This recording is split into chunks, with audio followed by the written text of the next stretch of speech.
Hello friends, स्वागत है आपका आपके अपने यूट्यूब चैनल क्वेश्चंस बैंक पे। अगर आप चैनल पे पहली बार विजिट करें तो चैनल को सब्सक्राइब जरूर करें। तो अपन बात कर लेते हैं आपके एलडीसी भर्ती 2018 के जो वेटिंग लिस्ट है। तो आप काफ़ी दिनों से पूछ रहे थे वेटिंग कब आएगी, वेटिंग कब आएगी। तो वेटिंग का तो अभी कुछ कंफर्म नहीं है, बस ये है कि आपका जो मार्च का जो है, मार्च में आपकी जो वेटिंग आएगी वो आपके 100% आ जाएगी। आपके 100% जो है वेटिंग जो है मार्च के एंड तक पक्का आ जाएगी, और हो सके तो ये जल्दी 1-2 वीक में भी आ सकती है। तो सबसे पहले बात कर लेते हैं कि कितनी वेटिंग आएगी। तो अभी तक जो इनकी अभ्यर्थना भेजी गई है, तो आपके जो है 703 जो पद है उन पे ये अभ्यर्थना भेजी गई है। इसमें जो आपके जो पद हैं, 13 पद आपके टीएसपी के हैं। तो टीएसपी के आपके कुल मिला के यानी सारी कैटेगरी के जो आपके पद हैं वो आपके 13 पद हैं कुल टीएसपी के। और इसके अलावा जो आपकी एक और फाइल जो जाने वाली थी वो आपके मंडे को जाएगी अब, जिसमें आपके जो है बैकलॉग का होगा 50 जो है बैकलॉग का, और एससी एसटी बैकलॉग प्लस जो आपके 8-9 पद जो हैं आपके उसमें और एडिशनल ऐड करे गए हैं। तो आपके कुल मिला के जो वेटिंग आएगी, तो वेटिंग आपके जो आएगी वो आपके 759 पद अप्रॉक्स। और अगर कुछ एक पद और आ जाते हैं, मान लो एआरडी में कुछ एक नॉन जॉइनर्स और आ जाते हैं, तो ये थोड़ा ऊपर भी हो सकती है, यानी आपके 775 करीब। क्योंकि रोज़ आपको पता है कि एआरडी में कुछ एक जो है फॉर्म आते रहते हैं, तो आपकी वेटिंग है ये इंक्रीज़ हो सकती है। क्योंकि आप ये जो वेटिंग आ रही है अभी जो 703 पदों का भेजा गया है, ये आपके कुल आपके 70 डिपार्टमेंट का ही डेटा है। और आपको पता है जब एलडीसी भर्ती की ज्वाइनिंग हुई थी तो आपके कुल 110 डिपार्टमेंट थे। तो 110 डिपार्टमेंट्स में से जो अभी 40 डिपार्टमेंट है उन्होंने आपका जो नॉन जॉइनर्स का डेटा है वो नहीं भेजा है। और ये जो नॉन जॉइनर्स का डेटा है वो आपके काफ़ी ज़्यादा है, मतलब आपके करीब 110 से 120 कुल जो है आपके वेटिंग होगी उसमें। और इसमें जो आपका एजुकेशन डिपार्टमेंट जैसे एससी एसटी जो बैकलॉग है उसमें एजुकेशन डिपार्टमेंट ने भी डेटा नहीं भेजा है, तो वो भी इंक्लूडेड है। तो आपके 120 से 130 जो आपकी पोस्टें हैं वो अभी तक इनका जो डेटा है वो कुछ नहीं आया है।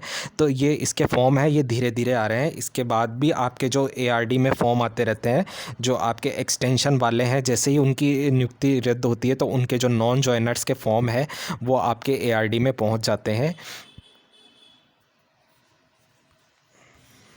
तो अभी तो जो इनका फॉर्म है, तो थोड़े बहुत फॉर्म इनके 8-10 फॉर्म जो है वो और पहुंच रहे हैं। तो आपके कुल जो है 759 पे तो वेटिंग आएगी सही। उसके अलावा थोड़ा बहुत आपके ऊपर नीचे भी हो सकता है। और क्योंकि 1-2 फॉर्म ज़्यादा पहुंच जाए, मान लो 5-7 जितने भी फॉर्म ज़्यादा पहुंचेंगे तो वो एक साथ भेज देंगे। उसके बाद जो आपके बचे हुए फॉर्म होंगे वो आपके जो जैसे आपका बैकलॉग का जो एजुकेशन डिपार्टमेंट है, और उसके अलावा जो आपके जो 40 डिपार्टमेंट है जिनके फॉर्म बचे हुए हैं, आपके 110-120 करीब सीटें जो होगी वो आपके, और प्लस एक्सटेंशन का मिला के कम से कम 150 सीटें तो हो ही जाएगी। तो ये जो सीटें होगी ये आपकी जो है सेकंड वेटिंग जो होगी, तो सेकंड वेटिंग में आपका जो है ये आपका डेटा आ जाएगा। और ये जो मार्च है, मार्च में आपकी जो है फ़र्स्ट वेटिंग निकल जाएगी। ये आपके 100% कन्फर्म बात है कि मार्च में आपकी जो है फ़र्स्ट वेटिंग आ जाएगी। क्योंकि आपको पता है ऑलरेडी काफ़ी ज़्यादा टाइम हो चुका है, आपके 7-8 से ज़्यादा महीने हो चुके हैं और इन्होंने अभी तक फ़र्स्ट वेटिंग जारी नहीं करी। आपको पता होगा जब आईए की जो वैकेंसी हुई थी, आईए की जो है आपकी वैकेंसी थी, उसमें आपकी जो अभी जो वेटिंग लिस्ट आई है कल ही, जो वो आपकी 6th वेटिंग लिस्ट आई है। तो जब आईए जैसे छोटी वैकेंसी में ही आपकी 6 वेटिंग लिस्ट आ सकती है। तो जो अभी जो एलडीसी भर्ती है तो इसमें आपके एक्सटेंशन वाले और जो इसमें भी आपके 4 से 5 तो वेटिंग लिस्ट कंफर्म ही आएगी। तो आपको अभी निराश होने की ज़रूरत नहीं है कि ये कम कैसे आ रही है वेटिंग, क्योंकि आपको जो वेटिंग बताया गया था वो 1000 प्लस का बताया गया था, पर ये जो वेटिंग आ रही है ये 750 ही आ रही है। तो ये कैसे आ रही है, तो इसलिए इन्होंने जो अभी कई डिपार्टमेंट होते हैं, ये जो आपको पता है एआरडी में काम होता है AS3 सेक्शन, ये काफ़ी स्लो होता है और वो जो डिपार्टमेंट भी काफ़ी ज़्यादा है, तो ये धीरे धीरे जो आपके नॉन जॉइनर्स के फॉर्म भेजते हैं। तो ऑलरेडी बहुत ज़्यादा डिले हो गया है। तो आपके जो अब बचा हुआ डेटा होगा वो आपके सेकंड वेटिंग लिस्ट में आएगा। और अभी कट ऑफ की बात कर लेते हैं। कट ऑफ की बात करना वैसे सही तो नहीं होगा, क्योंकि अभी जो अप्रॉक्स जो कैटेगरी है उसमें कोई कंफर्म नहीं है किस कैटेगरी का कितना है। फिर भी आपके जो है, जैसे आपके जनरल के है तो जनरल के आपके भी हो भी सकता है कि आपके जो है सारे जनरल के स्टूडेंट क्लियर हो जाए। अगर कुछ एक बच जाते हैं तो वो आपके जो है सेकंड वेटिंग लिस्ट में क्लियर हो जाएंगे।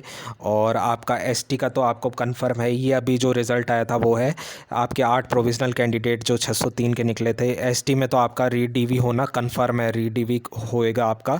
जो एसटी की जो कैटेगरी आपके हैं वो सब सिलेक्ट हो जाएंगे। ओबीसी में आपका तो अभी कहना कुछ सही नहीं होगा, क्योंकि काफ़ी लोग बता रहे हैं कि जो ओबीसी में सीटें हैं वो बहुत ही कम आ रही है, 55 करीब आ रही है। तो ये कैसे आ रही है तो अभी कुछ कंफर्म नहीं है, क्या पता ये ज़्यादा भी हो सकती है, क्योंकि आरटीआई में जो आपकी सीटें थी वो तो 100 प्लस थी, तो ये 55 कैसे सीटें आ रही है तो अभी कुछ भी कंफर्म नहीं है कि ये कैसे आ रही है, क्या आ रही है। तो हो सकता है कि कुछ और सीटें भी जुड़ जाए अभी इसमें, या कुछ और क्राइटेरिया हो, क्या हो, तो वो कंफर्म अभी कुछ भी नहीं है। तो इसलिए ओबीसी की कट ऑफ प्रिडिक्ट करना तो ठीक नहीं है। इसके बाद जो आपका एससी की बात करते हैं, एससी में भी आपके जो अप्रॉक्स आपके 90% जो है 90% जो है वो क्लियर हो जाएंगे। और मान लो कुछ बच जाएंगे, अगर इसमें मान लो इसमें रीडीवी नहीं हुआ तो कुछ बच जाएंगे इसमें 10%, तो वो आपका जो सेकंड वेटिंग लिस्ट होगी, जब आपको पता है एससी एसटी का जो एजुकेशन डिपार्टमेंट का बैकलॉग अभी बचा हुआ है, तो जैसे ही वो बैकलॉग का डेटा आएगा तो आपके सेकेंड वेटिंग लिस्ट में तो एजुकेशन के डिपार्टमेंट से वो आपके जो एससी के जो कैटेगरी है वो भी आपकी पूरी सिलेक्ट हो जाएगी। इसके अलावा सेकेंड वेटिंग में आपकी मान लो जनरल के भी बच जाते हैं तो जनरल का भी आपका पूरा क्लियर हो जाएगा। और जो जनरल फीमेल की जो सीटें बताई गई है इसमें 90 प्लस सीटें बताई गई है। तो हो सकता है ये सही भी हो या गलत हो, कैसे हो, तो इसका अभी कोई कंफर्मेशन नहीं है, क्योंकि उन्होंने कभी वो अलग डेटा बताते हैं, कभी क्या बताते हैं। तो जितना अभी पता चला 91 सही क्लासिफिकेशन हुआ है, नहीं हुआ है, कैसे, तो 90 प्लस सीटें बताई है। इसमें उन्होंने ओबीसी जनरल फीमेल और डिवोसी की सीट्स जोड़ दी है, शायद इसलिए ही उन्होंने ये बताई है।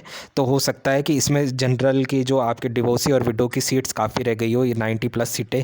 तो जो जनरल फीमेल है तो ये आपके जनरल फीमेल जो है शायद ऑल क्लियर हो सकती है, जो मैंने पहले वीडियो में बताया था आपको, क्योंकि इनकी जो डिवोसी और की सीटें बाकी थी विडो की, तो ये हो सकता है कि आपकी जनरल फीमेल सारी क्लियर हो जाए। और आपने अभी देखा भी होगा, ऑब्जर्वेशन किया होगा, जो आपका एग्रीकल्चर सुपरवाइज़र और जो आपका दूसरा लैब असिस्टेंट का जो रिज़ल्ट आया उसमें आप एक बार 1.5 गुना की कट ऑफ और जो जनरल फीमेल की जो आपकी कट ऑफ है वो ज़रूर देखना। तो आपने देख लिया होगा, उसमें जो है आपके ऑल क्लियर हो चुकी है जो जनरल फीमेल है। और शायद उनका रीडीवी भी हुआ है, एक कैंडिडेट को उन्होंने रीडीवी के लिए भी बुलाया है, कल ही मैंने रिज़ल्ट देखा था। और ओबीसी फीमेल की बात कर लेते हैं, तो ओबीसी फीमेल का तो पता नहीं, समझ में नहीं आ रहा कि अभी कितनी सीट है, कि उन्होंने डिवोसी और जो आपकी विडो की सीट है ओबीसी फीमेल की वो जोड़ी है कि नहीं जोड़ी है। क्योंकि जब उनसे पहले पता किया गया था तब उन्होंने बताया था कि इतनी सीट्स बाकी हैं इनकी, और अभी वो कुछ कंफर्मेशन बता नहीं रहे हैं कि कितनी सीट्स है, क्या है, नहीं है। तो अब ये देखना पड़ेगा, अब ये वेटिंग का रिज़ल्ट आएगा तभी पता चलेगा कि ये किस स्तर पर जुड़ती है, जो आपके ओबीसी की विडो और जो डिवोसी की सीट्स थी वो कैसे। क्योंकि जो आपके मेन लिस्ट के नॉन जॉइनर्स है वो तो आपके 15 से 20 सीट ही होगी, और इसके बाद में जो आपकी जो डिवोसी और विडो की जो सीट्स होगी वो कैसे, किस हिसाब से वो जोड़ते हैं, फर्स्ट में जोड़ते हैं या मान लो वो सेकंड हो सकता है कि उनके नॉन जॉइनर्स के फॉर्म नहीं पहुँचे हो तो वो आपके जो है सीट्स सेकंड वेटिंग लिस्ट में जोड़े। तो इसका वो कोई रीज़न नहीं दे रहे हैं कोई प्रॉपर, कि ओबीसी की जो आपकी सीट्स है जो वो पहले बता रहे थे कि अब पता नहीं वो सीट्स गई तो गई कहाँ, कुछ क्लैरिफिकेशन उनकी तरफ से दिया नहीं। तो अब जो रिज़ल्ट आएगा उसमें ही पता चलेगा कि ओबीसी की जो फीमेल की डिवोसी और उसकी सीट्स है विडो की, तो वो कैसे जुड़ती है। और काफ़ी लोग ये भी कहते हैं कि ये जो सीट्स है ये आपके मेन रिज़ल्ट में ही जोड़ दी गई है, तो ये मेन रिज़ल्ट में सीट्स नहीं जुड़ती, आपके जो है डिवोसी और विडो और जो एक्स सर्विसमैन की सीटें होती है ये कई लोग कहते हैं ये आपके मेन जो लिस्ट है उसमें जोड़ दी गई है, पर ये कभी नहीं जुड़ती, ये आपके नॉन जॉइनर्स में ही जुड़ती है केवल। आपने देखा होगा, आप चाहो तो खुद प्रूफ के तौर पे जो बोर्ड का एडवर्टाइजमेंट है उसमें आप जाके खुद देख सकते हो, उन्होंने हॉरिजॉन्टल जो वर्ड है उसका यूज़ यूज़ करा है। हॉरिजॉन्टल का मतलब ही आपको पता होगा, हॉरिजॉन्टल रिजर्वेशन जो होता है वो केवल वेटिंग में ही दिया जाता है, ना कि मेन लिस्ट में। मेन लिस्ट में ये रीशफल नहीं होती सीटें, और ये जो है ये मेरिट वाइज ही दी जाती है आपको। जो जैसे ओबीसी की, अगर आपके विडो की, डिवोर्सी की खाली है तो वो आपके ओबीसी फीमेल को मिलेगी, जनरल फीमेल की खाली है तो वो जनरल फीमेल को मिलेगी। तो आप जो आपका एडवर्टाइजमेंट है उसमें आप ये ज़रूर पढ़ लेना। और भी आपको प्रूफ चाहिए तो आप आरपीएससी की वेबसाइट पे जाके जो उनका प्रीवियस रिज़ल्ट आया था वो भी आप देख लेना कि उनमें कैसे किस तरीके से उन्होंने दी थी। तो ये जो सीट्स होती है ये मेन रिज़ल्ट में नहीं जुड़ती है, और ये केवल आपके जो है वेटिंग लिस्ट में ही जुड़ती है। और ये सबऑर्डिनेट की वेटिंग है तो ये सबऑर्डिनेट की वेटिंग में ही जुड़ेगी ये सीटें।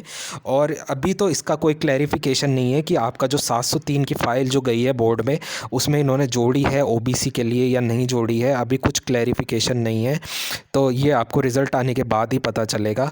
तो ये वीडियो था आपके एलडीसी भर्ती से रिलेटेड। तो काफ़ी दिनों से मैंने वीडियो अपलोड नहीं करा था, तो इसलिए मैंने सोचा आपसे बात कर लेते हैं। तो आप फ्रेंड्स वीडियो पसंद आए लाइक शेयर ज़रूर करना। वीडियो ख़त्म करते हैं अब, धन्यवाद।